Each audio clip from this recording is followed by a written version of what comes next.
1º de abril de 2013 foi o dia do lançamento do Programa Nacional de Segurança do Paciente, cuja sigla é PNSP, do Ministério da Saúde. Esse programa define as diretrizes importantes sobre as metas internacionais de segurança do paciente, que foram estabelecidas pela Joint Commission International, que tem a sigla JCI, em parceria com a Organização Mundial de Saúde, a OMS.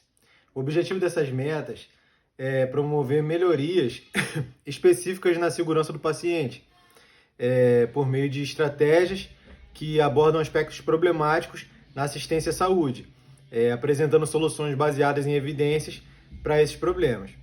O programa foi muito bem aceito e é reforçado por instâncias nacionais, como a Comissão Nacional de Qualidade e Segurança do Paciente do Conselho Federal de Enfermagem, a fim de garantir melhorias em todas as áreas da assistência. Esse reforço é fundamental frente aos incidentes com dano que acontecem e preocupam a OMS. A criação das metas foi motivada pela análise desses incidentes por parte da OMS e da JCI. Os resultados mostraram que as causas estão ligadas à má comunicação entre os profissionais de saúde, seja durante a transição dos cuidados, na ausência do registro dos prontuários ou na ocorrência da prescrição verbal, seguido de uma avaliação inadequada do paciente. Então, para estabelecer um controle frente a esse cenário, foram desenvolvidas as seguintes metas. Primeira, identificação do paciente. Segunda, comunicação efetiva. Terceira, uso seguro de medicamentos de alta vigilância. Quarto, cirurgia segura. Quinto, prevenção de risco de infecções. E sexto, prevenção do risco de queda. Especificamente sobre a meta 2, que tem como objetivo melhorar a comunicação efetiva, essa meta tem como objetivo desenvolver uma abordagem para melhorar a comunicação entre os prestadores do cuidado, estabelecendo uma comunicação efetiva, oportuna, precisa, completa, sem ambiguidade e compreendida pelo receptor. Mas como a gente pode atender essa meta?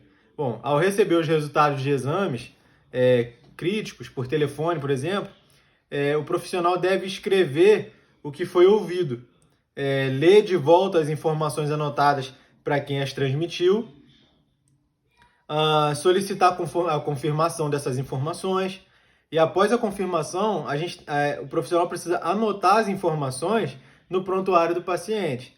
No HC não é permitido prescrição por telefone, então a prescrição verbal somente é permitida em situações de emergência. Nesses casos, a enfermagem deve repetir para o médico a orientação verbal para que o mesmo possa confirmar a informação antes da administração do medicamento. E o que se mede nesse indicador? A gente vai avaliar se a informação de resultado crítico dos exames laboratoriais fornecida por telefone foi registrada corretamente em prontuário pelo profissional que recebeu a informação. Esse indicador, estabelecido em 2014, deve ser verificado trimestralmente, por amostra aleatória simples, e a meta foi de 60% de conformidade. Então, atualmente, foram desenvolvidos programas educativos e reforço de pactos internos para melhorar de forma contínua esse resultado. Quanto à comunicação de resultados críticos, então a gente deixa claro que precisa ser anotado o resultado e ser lido novamente, e precisa ser registrado no prontuário a conduta tomada.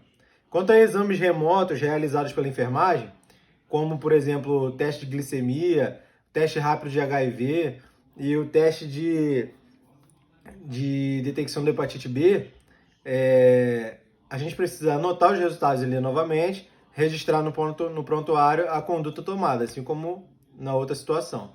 Quanto à prescrição verbal, a gente só vai usar isso em questão de urgência e emergência. O procedimento é o enfermeiro ou o técnico repetir a medicação para o médico, confirmando ela antes de ser administrada. Se a medicação já estiver prescrita, é possível a gente autorizar a administração da medicação verbalmente ou por telefone. Quanto à autorização verbal da administração de medicamentos, a enfermagem deve checar na prescrição do paciente a medicação administrada. A enfermagem deve evoluir também no prontuário a autorização recebida. E os médicos devem evoluir em prontuário as autorizações que resultem em alterações significativas. Quanto à transferência do cuidado, a gente tem que fazer uso do SBAR, né, que é um método que engloba introdução, situação, contexto, que é o background, avaliação e recomendação. É uma estratégia comunicativa apoiada pela OMS que serve como abordagem padronizada para a comunicação, podendo ser usada em qualquer situação. Ela deve ser usada sempre que houver comunicação de informações sobre o paciente. Por exemplo, passagem de plantão, transferência de unidades, transferências temporárias, passagem de casos para o fim da semana. Essas informações apresentadas nesse podcast foram obtidas através de pesquisa no site do Governo Federal, do Ministério da Educação, do Ministério da Saúde e do Conselho Federal de Enfermagem.